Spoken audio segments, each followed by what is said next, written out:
오늘 저희들은 출애굽기 말씀을 계속 보고 있죠. 출애굽기 4장 18절에서 31절 말씀입니다. 제가 대신 봉독해 드립니다. 잘 따라오셔야 돼요. 내용이 조금 중요해서. 모세가 그의 장인 이드로에게로 돌아가서 그에게 이르되 내가 애굽에 있는 내 형제들에게 돌아가서 그들이 아직 살아 있는지 알아보려 하오니 나로 가게 하소서. 이드로가 모세에게 평안히 가라 하니라. 여호와께서 미디안에서 모세에게 이르되 애굽으로 돌아가라. 내 목숨을 노리던 자가 다 죽었느니라. 모세가 그의 아내와 아들들을 나귀에 태우고 애굽으로 돌아가는데 모세가 하나님의 지팡이를 손에 잡았더라. 여호와께서 모세에게 이르시되 내가 애굽으로 돌아가거든 내가 내 손에 준 이적을 바로 앞에서 다 행하라.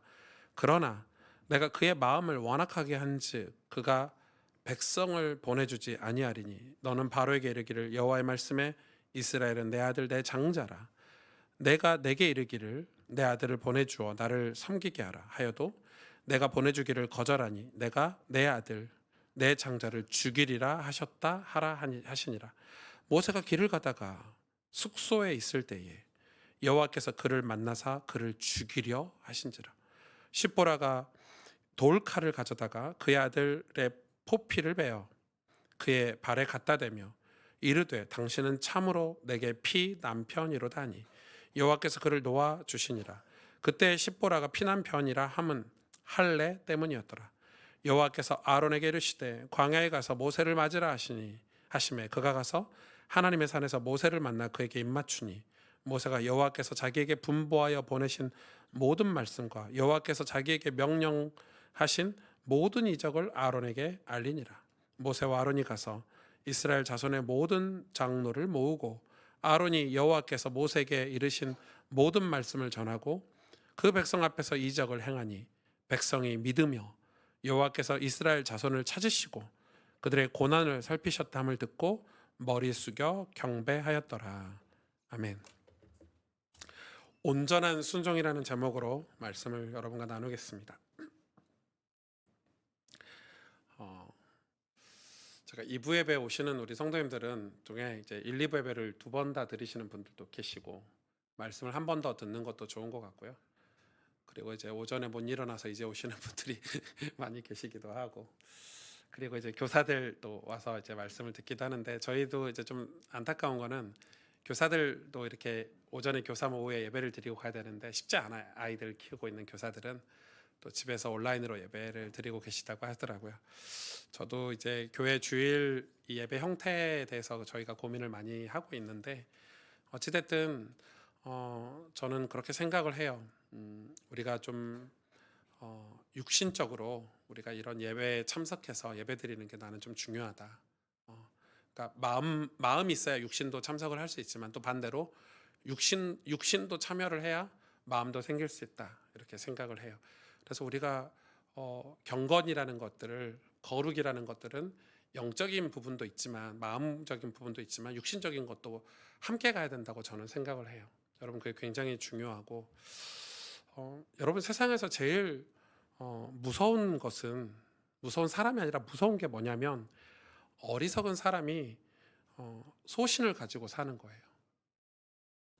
그래서 여러분 전쟁도 일어나고 독재자도 생기고 사람도 죽이고 그러는 거예요. 어리석은 사람이 미련한 사람이 소신을 가지고 고집을 가지고 있는 거예요. 뭐 책 한 권 읽고 감동받아가지고 행동으로 바로 옮기는 사람 아주 무서운 사람이죠. 책 한 권 읽고 정신이 이상한 분이 소신을 가지고 고집을 피우면 어떻게 되겠죠? 이런 분들이 가정이나 공동체를 어렵게 해요. 가정도 어렵게 해요. 결혼했는데 내 남편이 내 아내가 그런 사람이다. 엄청 힘들겠죠. 공동체도 마찬가지예요. 국가도 그래요. 사회도 그렇죠. 어리석은 사람이 소신을 가지고 고집을 가지면 문제가 크게 돼요. 교회도 마찬가지예요. 잘못된 신앙인데 열심히 하면 교회에 어려움을 가져다 주는 거죠. 신앙이 잘못됐어요. 저 목사의 신앙이 잘못됐고 장로의 신앙이 잘못됐는데 열심히 한다. 그럼 늘 싸우고 부딪히고 그렇게 되겠죠. 근데 이들이 주장하는 거는 이제 뭘 주장하죠? 하나님이 함께 하신대 자기와. 이런 거. 그리고 하나님의 때가 되면 이루어질 거래. 이런 것들이 이제 더 어렵게 하는 거죠. 잘못된 확신. 이렇게 되는 거예요. 내 소신과 내 생각을 하나님 앞에 내려놓고 하나님 말씀으로 확인받고 십자가 앞에 내려놔서 확인을 받아야 되는데 그런 과정이 없는 거예요. 신앙생활 하면서. 즉 하나님 말씀으로 우리의 소신 생각을 교정받고 또 교정받고 또 교정이라는 걸 받아야 되는데 그렇게 하는 게 신앙생활이에요, 여러분. 그걸 쉬면 안 돼요. 그 교정받는 신앙생활을 쉬면 안 돼요. 멈추면 안 돼요. 왜냐하면 신앙은 하나님 뜻대로 사는 삶이 신앙생활이기 때문에 하나님 뜻을 찾는 교정을 계속해야 돼요. 내 뜻이 아니라 주님 뜻대로 사는 게 신앙생활이고 하나님 말씀으로 사는 게 신앙생활이기 때문에 주님의 결정과 주님의 판단이 내 삶에 살아 움직이도록 해야 돼요. 그러려면 우리는 늘 교정을 받아야 되는 거예요. 늘 확인을 받아야 돼요. 여러분, 저도 목사인데 제 마음대로 결정하고 제 마음대로 하고 싶은 게 얼마나 많겠어요. 그래서 후회한 게 많아요. 제 마음대로 했다가 후회한 게 많고 꼭 보면은 제가 하나님께 기도 안 하고 하나님 뜻을 구하지 않고 제가 막 열심으로 막 흥분해 가지고 했던 것들이 나중에 저한테 이 올무가 되는 게 되게 많더라고요. 그래서 저는 주님께 계속 질문해요. 치열하게 이게 하나님 뜻인지 확인하고 말씀으로 교정받고. 저희 새가족들이 왔는데 막 새가족들이 지금 은혜 받으셔야 합니다 이런 말을 한 적이 없어요. 천천히 은혜 받으세요. 급할 거 없습니다. 교회 등록도 빨리 하지 마세요. 천천히 은혜 받고 막 열심히 하려고 하지 마세요. 예배부터 드리세요. 그래서 은혜 받으면 그때 하나님을 섬기시면 되지. 막 지금 막 갑자기 변화되고 지금 막 뭐 말씀을 깨닫고 이렇게 안 하셔도 됩니다. 우리 새가족들에게 꼭 제가 하는 말씀이에요. 그럴 이유가 없어요. 왜냐하면 치열하게 하나님 뜻을 알아야 되는데 여러분 기도도 그렇죠. 여러분 기도도 어떤 분들이 문제가 있죠? 기도 제목이 분명한 분들이 문제가 있어요. 좀 잘못 오해하시면 안 되는데 기도 제목 분명하면 좋아요. 근데 기도 제목이 분명한 분들은 그 기도 제목이 이루어지도록 계속 그 기도만 해요. 그러면 나중에 욕심이 생겨요. 그럼 다른 기도를 안 해요. 이제는 그 기도 제목이 내가 하나님께 기도하고 하나님 뜻을 구하는 것보다 더 중요하게 돼버린 거예요. 평생 내 삶이 피폐해지고 내 신앙이 성장하지 않는데도 그 기도 제목을 위해서 계속 기도하는 거예요. 욕심이 많으면 기도도 잘못될 수 있어요. 여러분, 그럴 때는 어떻게 기도해야 돼요? 주님의 뜻을 알게 되길 원합니다. 내가 주님 앞에 완전히 무너지기를 원합니다. 내가 주님께 굴복되길 원합니다라고 기도해야 돼요. 병든 기도를 수십 년 하는 것보다 그게 훨씬 더 빠릅니다, 여러분. 어리석은 생각의 소신과 고집을 피우면, 어리석은 생각의 소신과 고집이 합쳐지면 삶이 얼마나 어렵고 자기만 힘들면 좋은데 가족이나 주변 사람까지 힘들게 만들어요. 제가 사역하면서 그거 진짜 많이 봤잖아요. 그런 분들은 주로 끝까지 가봐야 돼. 얼마나 고집이 센지 끝까지 가보려고 해요. 아니, 인생이 한 번밖에 없는데 말씀으로 교정받고 하나님 뜻이 뭔지 중간에 스탑하고 확인하고 가도 되는데 내가 시작한 게 맞아. 내 목적이 분명해. 이건 하나님 함께 하시는 거야. 이러면서 끝까지 가려고 하는 거예요. 어리석죠. 그래서 여러분, 우리가 신앙생활 한다는 것은 하나님의 말씀이 내 안에 들어와서 하나님의 결정과 하나님의 판단이 내 안에 들어오는 거잖아요. 그래서 내가 변화되는 걸 말하는 거예요. 여러분, 선무당에 사람 잡는단 말 있죠? 무당 얘기해서 죄송한데 선무당 이제 막 무당 처음 시작하는 사람이 사람 잡는다니까요. 뭐 교회도 마찬가지예요. 이제 막 신학교 가가지고 수업 1시간 6개월 정도 수업 듣고 막 은혜 받아가지고 전도사님들이 막 흥분해가지고 담임 목사님에게 찾아와요. 이거 꼭 해야 됩니다. 뭐 이런 거 있잖아요. 이거 아니면 안 됩니다. 이런 식으로 막 오거든요. 여러분, 진짜 선무당에 사람 잡아요. 하나님 뜻, 하나님의 결정, 하나님 뭘 원하시는지. 그러니까 이런 거예요. 이런 사람들은 주로 성경은 배우긴 배웠는데 성경이 내 안에 없는 사람이에요. 예수님을 알긴 아는데 예수님을 실제 경험해 보지 못한 사람. 이런 사람들이 나중에 기독교를 공격하는 안티 기독교인이 돼요. 어정쩡한 신앙인들. 제가 원래 설교 오늘 제목을 어정쩡한 신앙인이라고 적으려다가 안 적었어요. 어정쩡한 상태. 그 어정쩡한 상태가 오늘 모세예요. 오늘 모세가 얼마나 어정쩡한지 하나님의 부르심을 받았잖아요. 심지어 호렙산에서 떨기나무에서 신발도 벗고 엎드려서 경배하고 하나님께 야 이제 내 백성을 네가 구원하게 될 거야라고 이 사명도 받았어요. 그런데 모세는 온전히 순종을 안 해요. 우리도 그렇거든요. 하나님이 부르셨는데 아직 내 뜻이 더 강하고 내가 과거에 해봤던 경험이 더 강한 거예요. 에이 그때 해봤는데 안 되던데 하나님 또 가라시네. 교회 와서 예배는 드리고 하나님 주시는 은혜도 어느 정도 받는 것 같은데 그거를 어디 가면 얘기하는 거예요. 그게 끝인 거예요. 그걸 가지고 내 삶으로 가서 순종하려고 하진 않아. 그런 분들 진짜 많죠. 그래놓고 하는 얘기예요. 나 교회 다녀봤어. 모세가 지금 그러는 거예요. 나 옛날에 출애굽 한번 해봤어. 출애굽 왕궁에 있을 때 내 백성들 불쌍해가지고 구원하려고 해봤는데 안 되더라. 이게 너무 강하게 지금 갖고 있는 거예요. 그래서 우리 어정쩡해요. 하나님의 백성으로 사명은 감당하고 싶은데 하나님이 주시는 온전한 힘으로 살기는 싫어. 내 힘으로 살고 싶어. 어정쩡하죠. 아니 말씀은 들어서 아멘 하는데 그 말씀이 내 삶에 이루어지는, 그래서 그 말씀이 나를 완전히 지배해서 그 뜻이 이루어지는 삶은 또 싫어. 제가 청소년 수련회 이런 거 하면 항상 끝나고 그 기도회를 1시간씩 이렇게 하거든요. 길게 하면 1시간 반 이렇게 해요. 그러면 제가 기도회를 한다는 걸 알잖아요, 우리 청소년들이. 제가 기도회를 하려고 준비를 다 찬양 부르고 준비하면요, 은혜 받는 친구들 앞자리로 다 옵니다. 다 준비를 해요. 오목사 기도회 하면 1시간 반 한다는 걸 다 알아. 그런데도 다 무릎 꿇고 준비해요. 그럼 그런 친구들은요, 기도회 시작하자마자부터 터져요.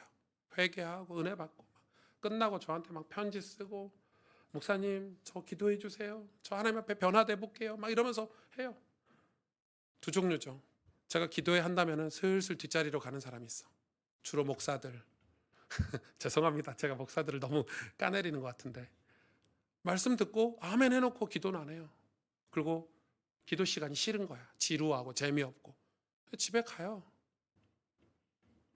좀 우리가 그렇게 어정쩡하게 신앙생활 한다니까요. 지금 모세가 딱 그런 상황이에요. 제가 말씀으로 확인해 드릴까요? 오늘 본문 4장 18절에 모세가 그의 장인 이드로에게 돌아가서 이제 이드로에게 간 거죠. 왜? 이제 애굽에 가라고 했으니까 하나님이 뭐라고 말합니까? 근데 가는 이유가 재밌어요. 내가 애굽에 있는 내 형제들에게 돌아가서 그들이 아직 살아있는지 알아보려 하오니. 아니 하나님이 애굽 백성의 기도를 듣고 그들을 구원하려고 가라고 했는데 살아있는지 알아보려 하오니 나로 가게 하소서 이렇게 얘기해요. 아니 하나님의 소명을 받았는데 이드로에게 가서 장인에게 가서 애굽으로 가는 이유를 내 형제들이 살아있는지 보려고 한대요. 아주 어정쩡하죠. 가서 하나님의 사명 감당도 하고 싶긴 한데 아직 애굽이 더 두렵고 큰 거예요. 에이 애굽 바로왕이 애굽인들 우리 동족들 이스라엘 백성들을 살려놨겠어? 다 죽였겠지 않겠어? 그냥 어떤 상황이냐면은 말씀은 듣고 세상의 일에 대해서 무관심하고 하나님이 하시는 일에 대해서 아직 신뢰가 없는 상태인 거예요. 그 말씀을 그렇게 하자마자 하나님이 여호와께서 19절에 미디안에서 모세에게 이르시되 다시 나타나셨어요. 애굽으로 돌아가라. 내 목숨을 노리던 자가 다 죽었느니라. 모세를 죽이려고 했던 바로왕이 다 죽었다 이 말이에요. 세월이 40년이나 지났으니까 하나님이 분명하게 말씀하시는 거예요. 40년 지났다. 그리고 내 백성이 살아있고 지금도 부르짖고 있다. 애굽으로 돌아가라 이렇게 말씀하시는 거예요. 모세가 마지못해 아내와 아들들을 나귀에 태우고 애굽으로 돌아가려고 해요. 20절에서 23절 보세요. 이때 굉장히 중요한 사건이 하나가 나오죠. 모세가 그의 아내와 아들들을 나귀에 태우고 애굽으로 돌아가는데 모세가 하나님의 지팡이를 손에 잡았더라. 하나님의 지팡이를 손에 잡았다는 말은 그래도 모세가 하나님을 약간은 붙잡았다는 거예요. 여호와께서 모세에게 이르시되 내가 애굽으로 돌아가거든 내가 내 손에 준 이적, 이게 지팡이죠, 바로 앞에서 다 행해라. 그러나 내가 그의 마음, 바로의 마음을 완악하게 한즉 바로가 백성을 보내주지 아니하리니 너는 바로에게 이르기를 여호와의 말씀에 이스라엘은 내 아들 내 장자라. 내가 내게 이르기를 내 아들을 보내주어 나를 섬기게 하라 하여도 내가 보내주기를 거절하니. 그럴 때 뭐라고 말하라고 하죠? 바로에게 바로의 아들 바로의 장자를 죽이리라 하셨다라 이렇게 말해요. 여러분 이거는 확실한 거죠. 하나님이. 그러니까 하나님이 지팡이를 손에 주시고 이 지팡이로 이적을 베푸셔서 우린 다 알죠. 하나님의 백성들을 확실하게 구원하실 거예요. 어느 정도로 약속하셨냐면 하나님의 백성을 구원하시는데 이거를 안 해주는 바로의 장자와 바로의 아들들을 다 죽이겠다고까지 말씀하셨어요. 모세가 이 하나님의 음성을 듣고 이제 가족들을 태우고 애굽으로 향해서 가는 거예요. 가는 거예요. 그런데 내가 내 백성을 구원하겠다는 확실한 약속을 붙잡고 이제 모세가 가잖아요. 가는데 특이한 사건이 나와요. 24절 26절 보세요.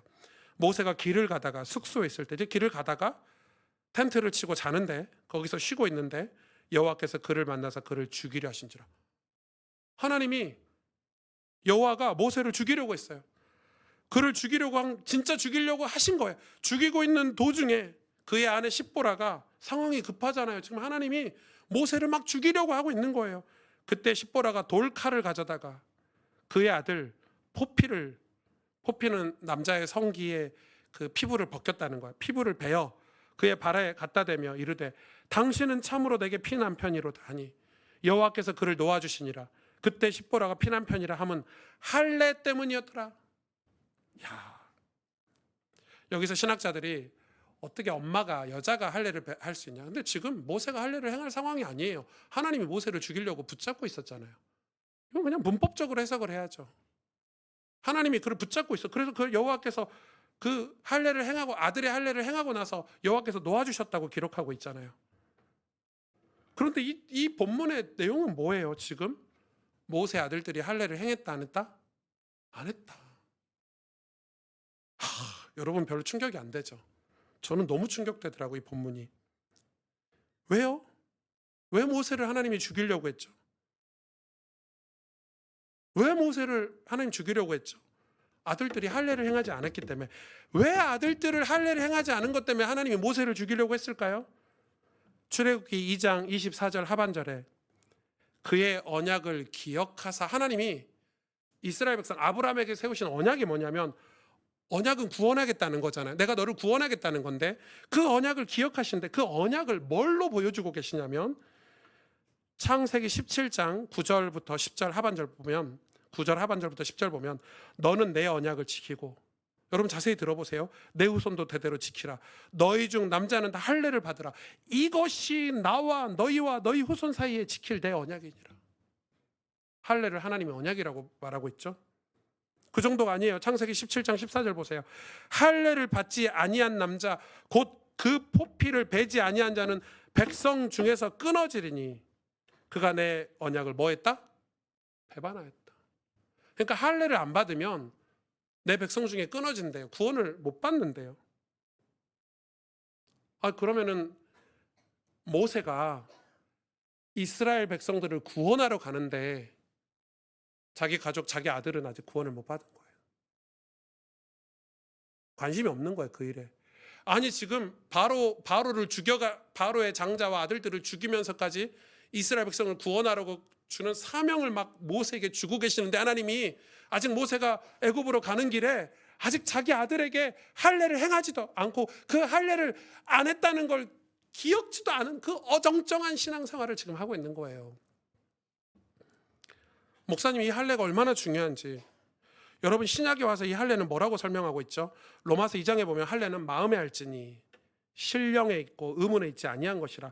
구약의 예레미야 4장 4절에도 할례에 대해서 이렇게 설명해요. 너희는 스스로 할례를 행하여 너희 마음 가죽을 베고 나 여호와께 속하라.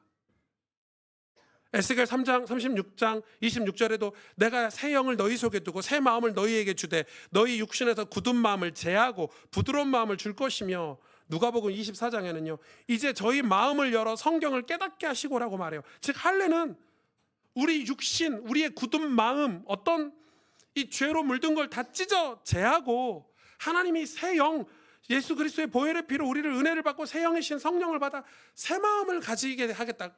결국 구약의 할례는 우리가 신약에 와서 성령 세례와 거의 같은 거예요. 은혜를 받는 거예요. 내가 예수님을 경험하는 거예요. 그러니까 지금 여러분 얼마나 이 상황이 재밌습니까? 모세는 하나님의 도우심으로 미디안 광야에서 신앙생활을 너무 잘했다고 생각했지만 막상 자기 아들들에게는 할례를 행하지 않았어요. 애굽에서 고통받는 이스라엘 백성을 구원하러 가는데 정작 자기 아들들에게는 구원을 상징하는 할례를 행하지 않은 거예요. 무슨 말일까요? 교회는 다녔는데 내 자녀가 구원을 받든지 안 받든지 신경도 안 쓰는 거죠. 지금 네 아들도 출애굽 못 시키는데, 네 아들도 지금 구원을 못 하는데 어디 이스라엘 백성을 구원하러 가느냐. 모세에게 하나님이 기회를 계속 주셨는데도 불구하고 모세는 여전히 어정쩡하게 있는 거예요. 여전히 고집과 신념. 아마 모세는 이때까지도 생각했겠죠. 내가 40년 전에 애굽의 왕궁에서 자란 왕자인데도 내가 출애굽을 못했는데 이 지팡이가 뭐라고? 이 지팡이로 어떻게 그들을 구원하냐고 이렇게 생각을 할 거예요. 자기 아내 십보라가 아니었으면 모세는 죽었을 거예요. 여기서. 십보라가 믿음이 훨씬 좋죠. 믿음 좋은 아내를 만나시기를 축복합니다. 아이러니하게 애굽으로 가족을 데리고 출발하는데 아들들에게 할례를 행하지 않았다? 그러니 하나님이 모세를 죽이려고 한 거예요.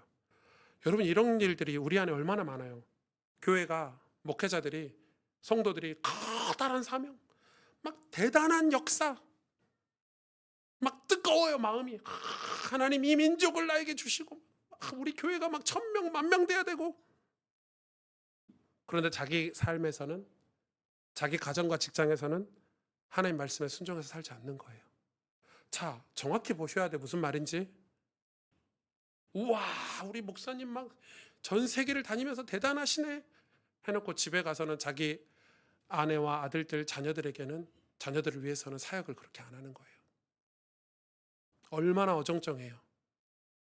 한국 교회가 지금 그러고 있잖아요. 주일날 모여가지고는 막 화려하게 하나님 경배하고 찬양하고 옷 맞춰 입고 막 예배 드리고 성가대하고 교회, 우리 교회가 최고야 막 이러면서 막 경배하는데 흩어져서는 내 직장, 내 이웃 영혼 구원 하나 못해요. 내 가족들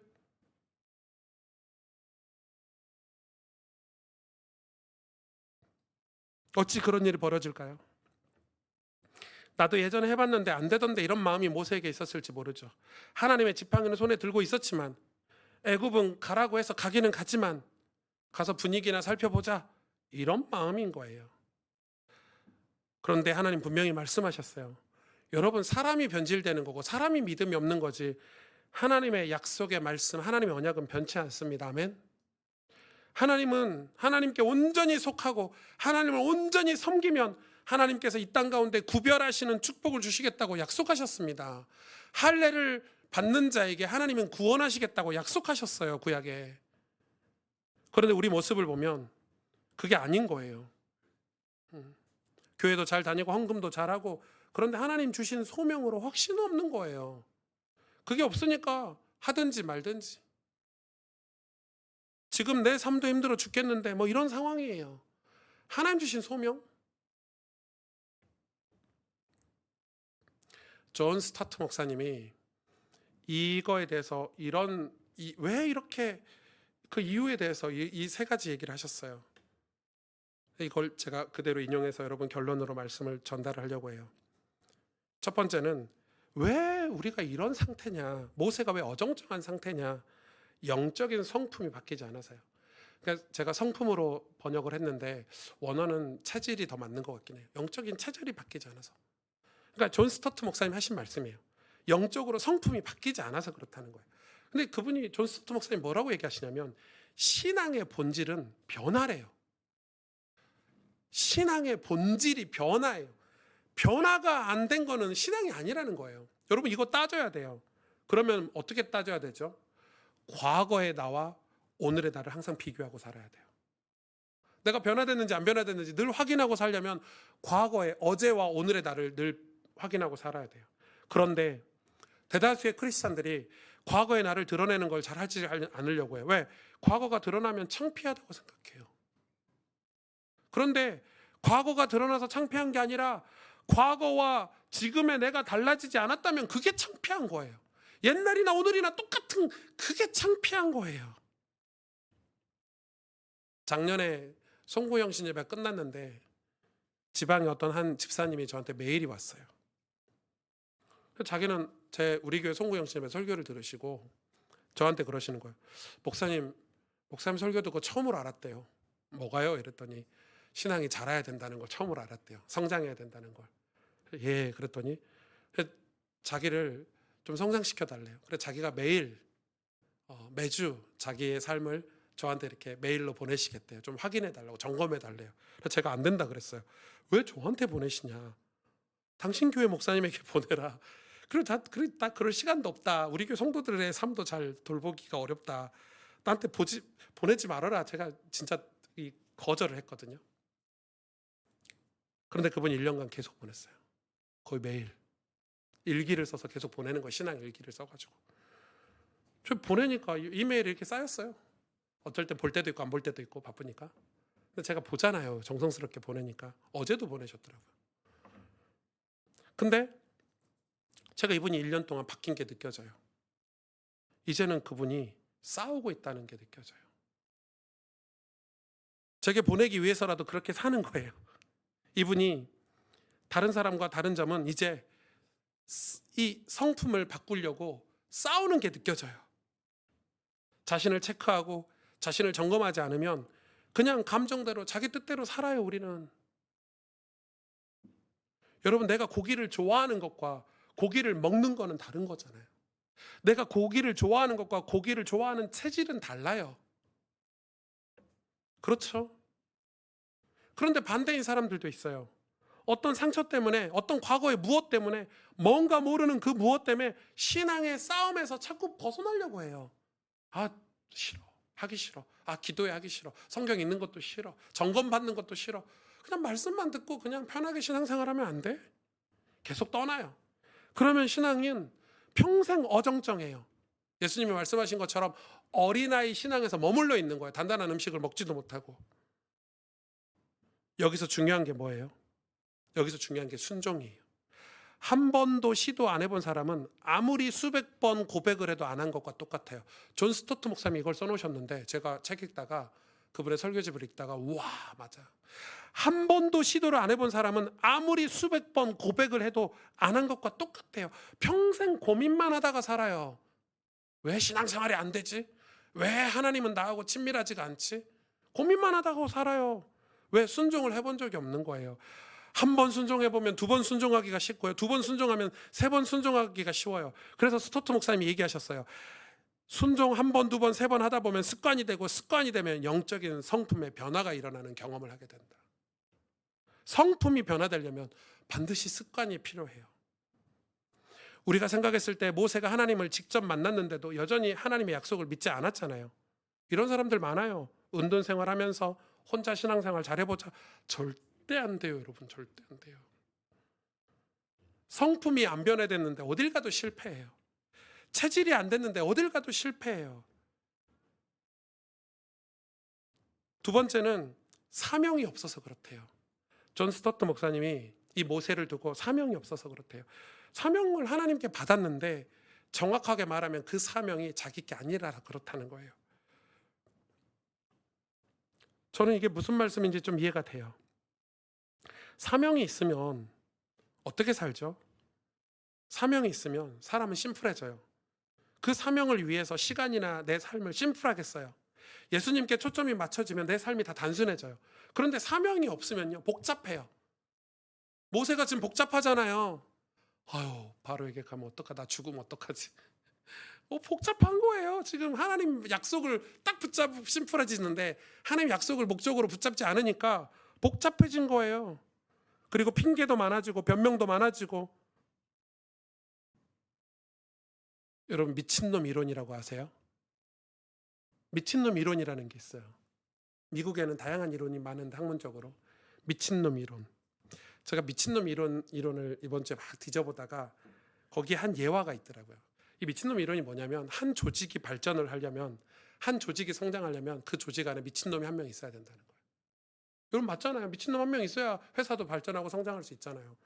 여러분 우리 교회도 부흥하려면 미친놈 한 명 있어야 돼요. 예수께 미친 목사가 한 명 있어야 돼. 제가 한번 미쳐보겠습니다, 여러분. 아무튼 근데 거기에 예화가 있는데 미국의 사우스 웨스터라는 항공사가 있대요. 저는 잘 모르는 항공사예요. 대한항공 아시아나밖에 모르지. 근데 이 사우스 웨스트 항공사가 미국에서 가장 인기 있는 항공사래요. 어느 정도 인기 있냐?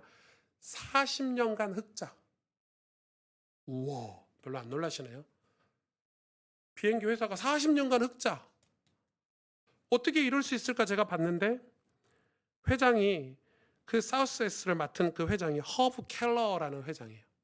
허브 켈러라는 회장이, 이 사람이 미친 사람이에요. 이 회사는 비행기는 즐거워야 된다는 자기만의 생각이 있었어요. 그래서 자기는 즐거워야 되니까 스튜디오스를 뽑을 때 코미디언 같은 사람을 뽑아야 된다, 이렇게 된 거예요. 근데 당시에 스튜디오스를 뽑을 때는 다 예쁘고 도도하고 스튜디오스 몸매 좋고 이런 사람만 뽑았는데 이 회장이 다 갈아엎은 거예요. 그래서 면접 볼 때 재밌는 사람만 다 뽑은 거예요. 아줌마도 애엄마도 뚱뚱해도 못생겨도 흑인이어도 백인이어도 재밌으면 뽑은 거예요. 그러니까 주변에서 다 미친놈이라고 그랬어요. 여러분 스튜디오스가 뭐 50대 60대 아줌마면은 여러분 싫을 수 있죠. 근데 이 사우스웨스트 항공사는 다 그런 분들이래요. 그런데 얼마나 재밌는 사람만 뽑아놔가지고 사람들이 비행기를 탔는데 즐거운 거예요.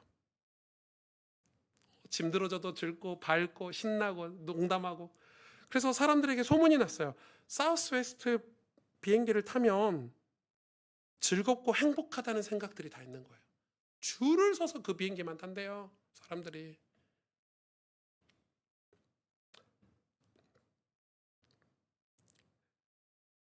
거기에 미친 거죠, 이 회장이. 그래 바꾼 거예요. 뒤집어 버린 거예요. 여러분 성경에도 이런 사람들 많죠. 세례 요한. 세례 요한이 예수님께 완전 미쳤잖아요. 그는 흥하여야 하겠고 나는 쇠하여야 하리라 이러면서 완전히 예수님께 미쳤죠. 예레미야,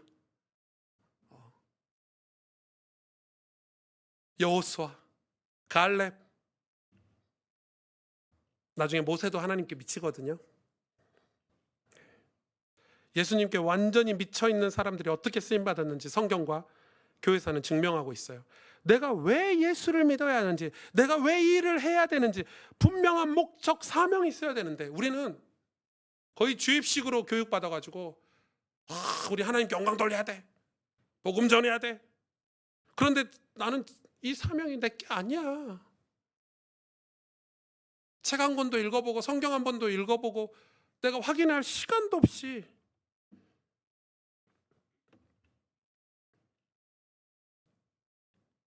왜 힘들고 일이 잘 안 풀리고 불평하고 살아갈까? 덜 미쳐서 그렇다는 거예요. 존 스토트 목사님 말씀이에요. 덜 미쳐서. 세례 요한처럼 기쁘고 감사할 만큼 하나님께 미쳐야 하나님께 붙들려 살고 그리고 신앙생활이 롱런 할 수 있어요. 롱런. 이게 안 되면요, 한철 신앙, 한때 믿음. 제가 몇 년 전에 어디 강의를 갔는데 그 교회 담임 목사님 저를 소개하는데 눈물의 선지자 오레미야가 왔습니다 이러는 거예요. 제 별명이 옛날에 오레미야였거든요. 기도만 하면 우니까 또 그러는 거예요. 거기서 끝났으면 좀 나았을 텐데 세례 요한과 같은 광야에서 외치는 오승주 목사님께서 말씀. 제가 그날 설교를 다 망쳤어요. 설교가 안 되더라고. 제가 그날 강의하고 이렇게 차 타고 운전해서 오는데 예레미야하고 세례 요한이 어떤 삶을 살았는지 궁금하잖아요. 그걸 쭉 봤어요. 예레미야를 읽고 예레미야서를 읽고 그 다음에 세례요한 기록된 사복음서를 이렇게 읽는데 저는 예레미야 세례 요한의 발끝에도 못 미쳐요. 저는 너무 잔머리를 많이 쓰고 있고 그때 당시에 목회하는데 이렇게 막 미친놈처럼 몰입해서 하질 않았어요. 적당히. 근데 그렇게 하면요, 한때 신앙, 한철 신앙밖에 안 돼요. 롱런이 안 돼요.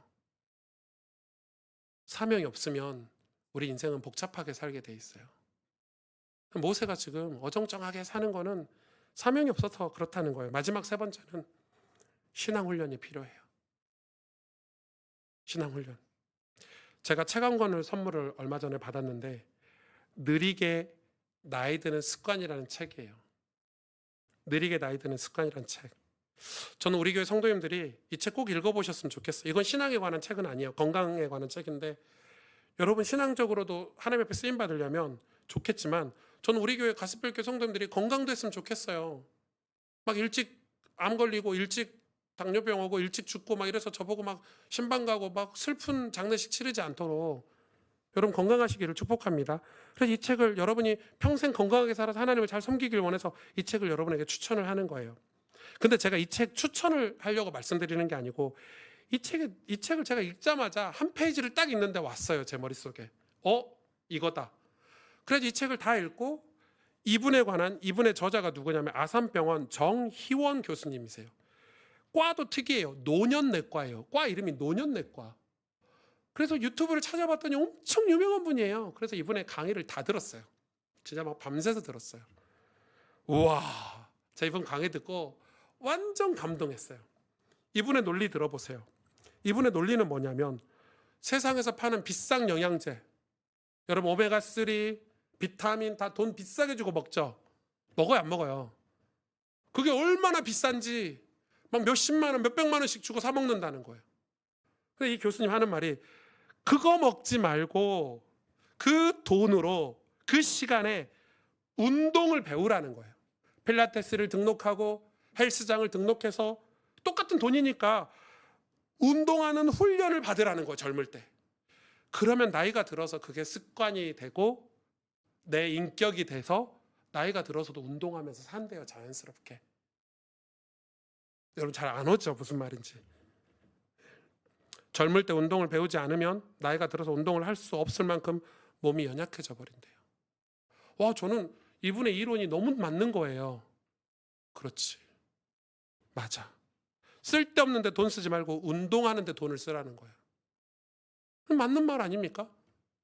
그래서 그 연예인 션처럼 운동이 완전히 내 몸의 일상이 되도록, 그러면 나이가 들어서도 건강하게 살 수 있다는 거예요. 노년이 돼서도. 근데 우리는 배우지 않는데요. 건강하게 사는 법을 알긴 알아. 잡다한 지식을 가지고. 근데 거기다 돈을 투자하지 않는다는 거지. 맨날 영양제 사 먹고 거기는 비싼 거 사서 먹고. 신앙도 똑같잖아요, 여러분. 여러분 그리스도인들은 일반인보다 더 힘있는 삶을 살아야 돼요. 맞죠? 왜요? 그래야 빛과 소금이 될 수 있으니까. 그래야 누군가를 구원할 수 있으니까. 그래서 그리스도인은 누군가를 구원하는 삶을 살아야 돼요. 누군가를 구원해 줄 수 있는 삶을 살아야 돼요. 모세가 애굽에 있는 이스라엘 백성들을 구원하시는 하나님의 심부름을 하러 가는데 저 못 가요, 저 못 해요. 심지어 자기 아들에게 언약도 가르치지 않을 만큼 확신도 없었던 거예요. 그게 그리스도인이 아니라는 거예요. 지금 하나님은 야, 너 죽어. 죽자 그냥. 너 아니어도 출애굽시킬 사람 많아. 하나님이 죽이시는 거예요, 모세를. 십보라 아니었으면 죽었어요. 여러분, 우리 힘이 없으면 아무것도 못해요. 교회 30년 다녔는데 내 이웃 전도도 못하고 가난하고 어려운 사람들 우리가 십자가의 사랑을 흘려보내지도 못하고 계속 어정쩡하게 머리에 든 거는 많아가지고 머리는 이렇게 커지는데 직장에서 예수님 믿는다고 말도 못하고 전도도 못하고 선교지 아이들이 다 가난해서 병들어서 죽어가는데 아이들 도와줄 만큼 내 삶이 풍요로워지지도 못하고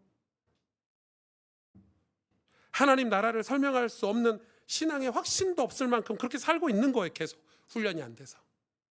여러분, 우리가 성경을 읽어보세요. 잘하지 못하는 거예요. 성장하지 못하는 거예요. 왜 그럴까요? 신앙 훈련을 받지 않아서 그렇다는 거예요. 돈 주고 신앙 훈련 받으라는 거예요. 이 정혜원 교수님이 하시는 말씀은. 사랑하는 여러분, 2025년도에는 우리 훈련합시다. 한 달, 두 달이 아니라 하나님 주신 사명을 감당할 수 있도록 영적인 성품이 바뀔 수 있도록 내가 누군가를 구원할 수 있는 사명을 가질 수 있도록 우리 훈련합시다. 그래서 우리 안에 그걸로 인해서 감사가 넘치고 하나님 말씀을 우리 모든 삶의 영역에서 하나님을 온전히 섬길 수 있는 믿음의 사람이 되도록 우리 한 번은 훈련을 해봅시다. 전 진짜 쓰임받고 싶거든요, 하나님께. 디모데후서에 하나님께 쓰임받는 그릇은 깨끗한 그릇, 거룩한 그릇이라고 하셨는데 진짜 한번 거룩해 보고 싶어요. 도대체 하나님이 쓰시는 그릇이 깨끗한 그릇이고 거룩한 그릇이라는데 그게 뭔지 너무너무 궁금해요. 그래서 공부하고, 그래서 우리가 성경을 읽고 우리가 그렇게 하고 있잖아요. 우리 교회가 왜 선교적 교회입니까? 우리가 왜 선교적인 삶을 살고 선교적인 성도가 되려고 합니까? 여러분, 세상이 아무리 타락하고 세상이 아무리 거대한 악한 존재가 대단하게 있어도요, 하나님이 우리를 구원하시겠다는 약속이 훨씬 더 크잖아요. 아멘. 그래서 우리는 잘못된 신앙으로 살고 있으니까 그 약속이 안 믿어지는 거예요. 세상이 더 대단하다고, 세상이 타락해서 안 된다고 하는 부정이 들어와 있어서 우리 신앙이 어정쩡한 거예요. 설교 들으면 맞는 것 같은데 내 삶은 아니고, 성경 읽을 때는 맞는 것 같은데 돌아서서 직장생활하고 가정에 가면 아닌 것 같고. 왜? 그냥 어정쩡하게 사는 거예요. 모세처럼. 내 자식들 구원을 받든지 말든지, 이 나라가 망하든지 말든지,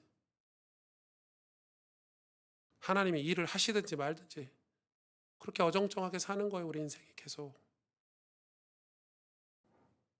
여러분, 그러고 싶지 않아요. 하나님 약속은 분명하잖아요. 내 백성을 구원하겠다. 바로의 아들 장자를 죽이기까지 하면서 내 백성은 내가 구원하겠다. 하나님 약속하셨어요. 내 백성은 반드시 내가 구원하겠다. 가서 기적을 베풀어라. 여러분, 잘못된 신앙으로 살지 말고 성경적인 신앙으로 배우고 훈련받아서 우리 완전히 승리해야 돼요. 오늘 짧은 본문 말씀이지만 큰 교훈을 우리가 가지고 가야 됩니다. 여러분, 하나님 말씀을 허투루 대충 읽고 적용해서는 안 돼요. 내 생각대로 내 마음대로 신앙생활을 해서도 안 돼요. 순종을 통해서 우리의 성품이 바뀌고 하나님 사명을 감당할 수 있는, 우리가 2025년도에도 그런 성장과 자람이 있는 그런 한 해가 되시기를 주님의 이름으로 축복합니다. 함께 기도하겠습니다.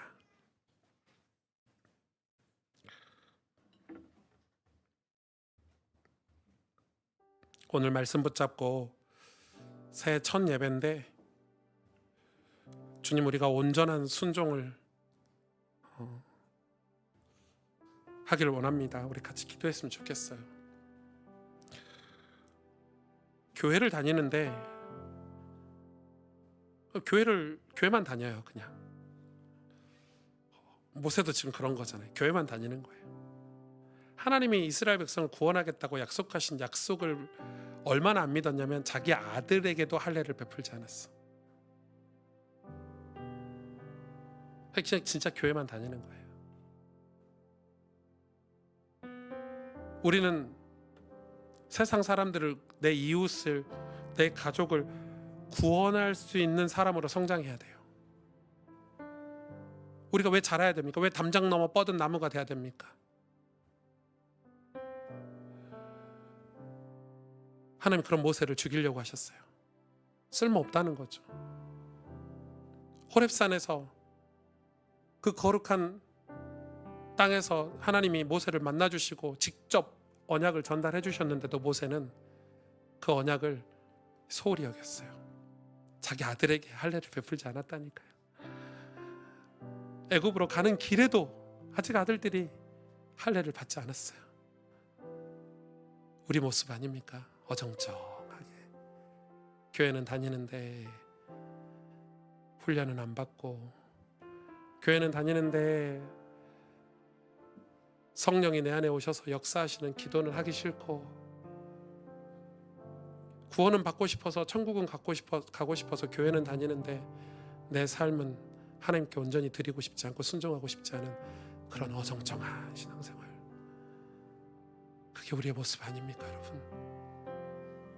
그게 여러분 저의 모습이었어요. 그러니 기쁨이 없고 늘 걱정이고 근심이고, 이렇게 한숨 쉬고 사는 거예요. 예수님께 초점을 맞추면, 예수님을 온전히 따르면 감사가 있고 기쁨이 있다고 그랬는데, 세례 요한은 그렇게 신나가지고 내 뒤에 오시는 예수님 전하는데 온 삶을 드렸는데, 저는 무슨 걱정이 이렇게 많은지, 무슨 근심이 이렇게 많고 부정적인 생각이 많은지 알고 봤더니 하나님 약속을 온전히 믿지 않은 거예요. 그러니 삶이 심플해지지 않고, 훈련도 없고 심플해지지도 않고, 이렇다 보니까 내 삶이 발전이 없는 거죠. 저는 올 한 해 우리 성도님들이 진짜 성장했으면 좋겠고, 우리 교회가 하나님 주신 사명을 담아낼 수 있는 그릇으로 성장하기를 원합니다. 우리 이 시간 이 기도 제목 가지고 하나님 앞에 간절히 기도하겠습니다. 하나님 아버지, 감사합니다.